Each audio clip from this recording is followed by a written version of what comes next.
Hi, my name is Stephen Powers, and I'm a lifelong opponent to the use of prison to resolve social economic problems. I say lifelong because from an early age I saw neighbors being arrested for failed child support payments, DWIs, retail thefts.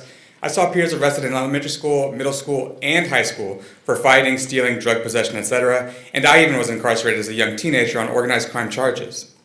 Professionally, I've worked enthusiastic with criminal justice reform institutions, on parole, probation, jail closures, releasing aging people from prison, prison alternatives for young offenders, against solitary confinement, against exceedingly long sentencing, against 3-strike rules, against Dickensian prison conditions, and so much more.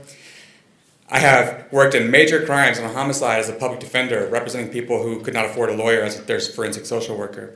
I said to say this: I have many-sided living knowledge of the mechanisms, pressure points, and social structure of mass incarceration, and even of the souls of the masses incarcerated. My research seeks to be accountable to those 2.5 million people, ensnared right here in the largest prison population in the history of the world. I seek to break down folk psychological views about the violent nature of man, especially the poor, and to jettison the metaphysicalization of the prison as the only alternative to social crisis. Ultimately, I hope to weigh in on the question of prison abolition in a way that soberly demystifies some of the misleading elements of the philosophy, and make scientific and actionable what has until now remained stubbornly moral or aspirational. My thesis is that mass incarceration is essentially counterinsurgent and part of the state's repression of radical movements. It's a disciplinary mechanism for containing the working class and surplus workers. That's workers ejected from the formal economy. It's an institution which helps normalize via law and order the worsening social conditions of daily life in political economic crisis, and is ultimately a stopgap or synthetic resolution to a primary contradiction of class war. To this end, I criticize existing theories of abolition for being utopian. I don't mean just that they are too big as dreams to ever be real, but that they offer the dreams of the future as the method for making them real. And while I also feel morally motivated to be a part of the solution to this racist and dehumanizing social blight, I do not believe that the solution should be pitched in moral terms alone, because it often obscures the origin, social function, and resolution of the actual non-moral bureaucratic reality of the problem we are opposing. The moral epiphany itself will not massively de-incarcerate this country. Instead of this dreaming, I seek to show how large-scale social phenomena such as chattel slavery, the Great Migration, and Jim Crow run parallel to large-scale economic dislocations such as the Great Depression, deindustrialization, and neoliberalism, to create a world wherein the state, in its repressive form, postures as the defender of the social order rather than the institutionalization of the very disorder that already exists in capitalist social relations. My work composes the foundations for a scientific theory of prison abolition using historical materialism and ideology critique in such a way that I hope is a lesson for questions of transition and large-scale social change in general. Thank you so much.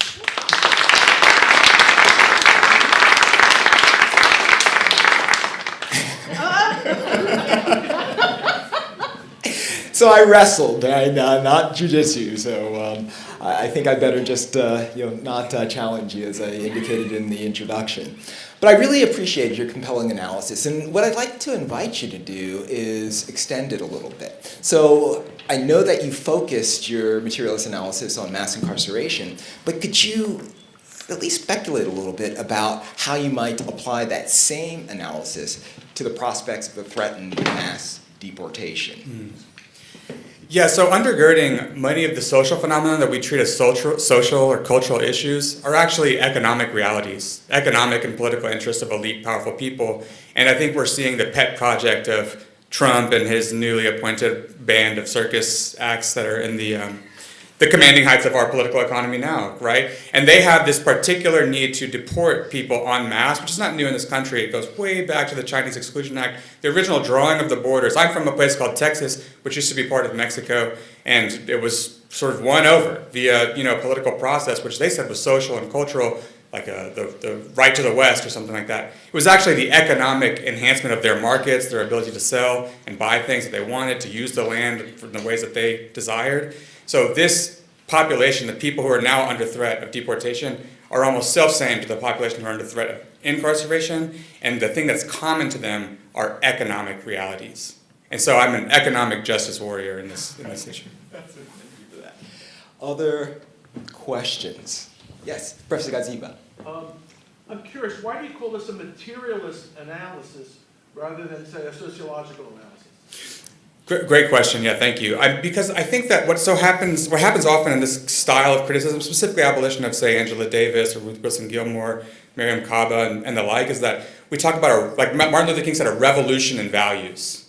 And so in some sense, we're arguing about ideas and values and opinions. But when I say materialist, I mean who stands to benefit financially and economically from the increased usage of prisons, and who stands to benefit from our easing off of them as an obsolete form of relating to each other. And I would say that the people who stand to benefit from the use of prisons or deportations in this case are the very wealthy, the 1%. No one in this room. No one in this room at all, right? If not, please find me more. If you're no. But the people who stand to benefit from the backing off of this, that's the material reality of the situation, are the broad masses of people. Specifically in America, black people, non-white people, and people that make less than $30,000 a year or who have been recently fired. Thanks.